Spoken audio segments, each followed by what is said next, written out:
Okay, so let's go on to the SSA triangle where I know two side lengths. So maybe I know A and B, and then I know an angle that's not the one in between them. So this would be the angle in between them. I don't know that one. So it would be angle C. I don't know that one. I know an angle that's not the one in between them. So in this case, there's always the possibility that there's two triangles that fit the given information. So this is called the ambiguous case, and you will need to check and see if there are indeed two triangles. So the ambiguity arises because with the given data you have, you might get one triangle, two triangles, or no possible triangle. So I wanted to show you some examples. So here's an example of that you only get one triangle. So here's the picture of if you have side length B is a length of 4 and side length C is a length of 3 and angle B is 40 degrees. Okay, so that seems reasonable. That looks like a little less than 45 degrees, so 40 degrees seems reasonable. Side C is a little shorter than side B, so that looks pretty good. This is a picture of the triangle that matches the given information. So again, I want you to show me over here that A is approximately equal to whatever you find. B is going to be 4, little c is going to be 3, and those are equals. Capital A we don't know, so that's going to be approximate, and it's going to be rounded to 1 decimal place. Capital B is given, so that's equal, 40 degrees. Capital C is not given, so that one's going to be approximate. Okay, so we use the law of sines. The only angle we know the size of is the 40-degree angle. So that's angle B. So the ratio of sine of 40 degrees to side length 4 has to be the same as the sine of angle C to side length 3. So that's the only one we can do at this point because we don't know angle A and we don't know side length A. So we're kind of stuck with this ratio.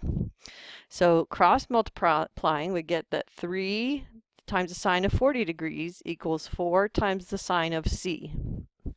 So we divide both sides by 4 and find that the sine of C, this is going to be approximately equals 0.48209, whole bunch more decimal places. So now you, the smart person in this organization, because the calculator is not smart, you have to think about that if the sine is about a half, so about 0.48209, that there are two angles. This would be angle C1, and this would be angle C2, that potentially either one of these could be the case. And so you have to check them both out. So you're going to use your inverse sine button and say, well, capital C is the inverse sine of 0.48209, and that's going to give me C sub 1, right? Because of the way your calculator works, it gives you the value in quadrant 1. So we're going to find the inverse sine in degrees, and we're finding that it's 28.8, and we round angle measures to 1 decimal point. So we have that C1 is 28.8 degrees. Well, now we can figure out side length A. If I add 0.2, that's going to get me up to 29. 40 and 29 is 69. 69 and 1 is 70. And then 110 more is going to give me my 180. And I would strongly recommend that you just double check this by adding those angles all together and make sure that you get 180 degrees and that you put your degree symbols. Okay, so if that's the case, then you want to save this value in your calculator. Save this entire value in your calculator that comes from A is 180 degrees minus C1 minus B. So it's 111.2, but I want you to use the entire calculator value and not a cutoff value. Okay, you always use the entire calculator value and not an abbreviated version of it.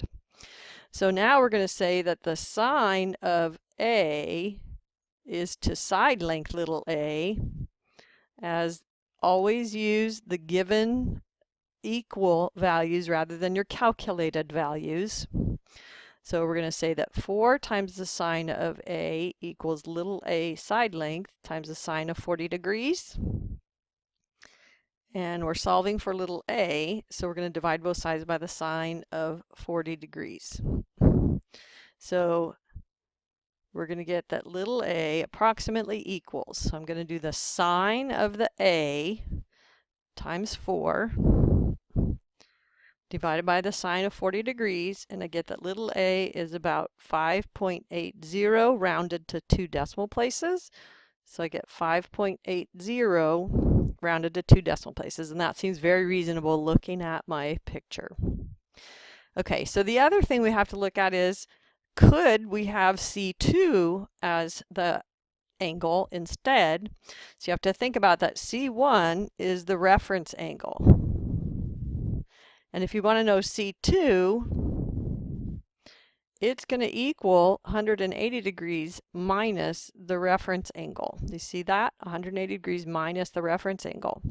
So you're going to take your reference angle that you saved in your calculator.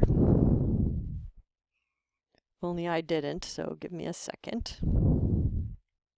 So it's 28.82 degrees, and you're going to say 180 degrees minus that, so you're going to get approximately 151.2 degrees would be C2, and that looks reasonable from our picture. But then let's see what happens if we put C2 is about 151.2 degrees, and B is still 40. We can't get a triangle there because we're over 180 degrees already. So there's nothing left to be angle A. So this is the one triangle case, but I had to check this other possibility to make sure that it wasn't the case. Okay, so then it is possible to get 2 triangles with the same given information. So here is side length B equals 2, side length C equals 3, and angle B is 40 degrees. So see how without changing angle B and without changing side length B is 2 or C is 3, it's possible to shift point C, which changes angles A and C. But there's another triangle that exists that has that 40-degree angle and side lengths 2 and 3 and looks completely different. So that's always a possibility that you have to check for. So let's do this one together in class so we can do the calculations together and you can see how you get the 2 separate triangles. And then let's look at this one, the example of no triangle. So I have A is 3, B is 7, and C is I don't know what yet. Capital A is 70 degrees. Capital B I'm not sure what it is, and capital C I'm not sure what it is. But I do know that the sine of A is to side length A, as the sine of B is to side length B. So sine of 70 degrees over 3 is the sine of angle B over 7. So 7 sine of 70 degrees equals 3 sine B. Divide both sides by 3, and the sine of B is going to be about 2.1926, but I'm going to keep that in my calculator and say that B is approximately the sine inverse of what I have in my calculator, but I'm going to carry out the whole decimal, not round it off. And I get that angle B is about, that didn't work, so let me try it again. Sine of 70 degrees times 7 divided by 3.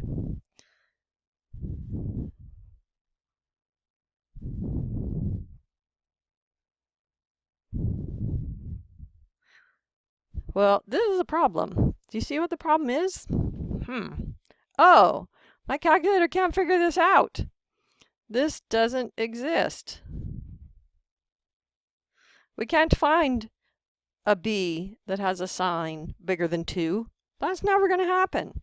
So this is the no triangle case. So that one's going to be really obvious. Okay, so we're going to look at some applied problems. So we'll do this one in class together. And that's the end of this section.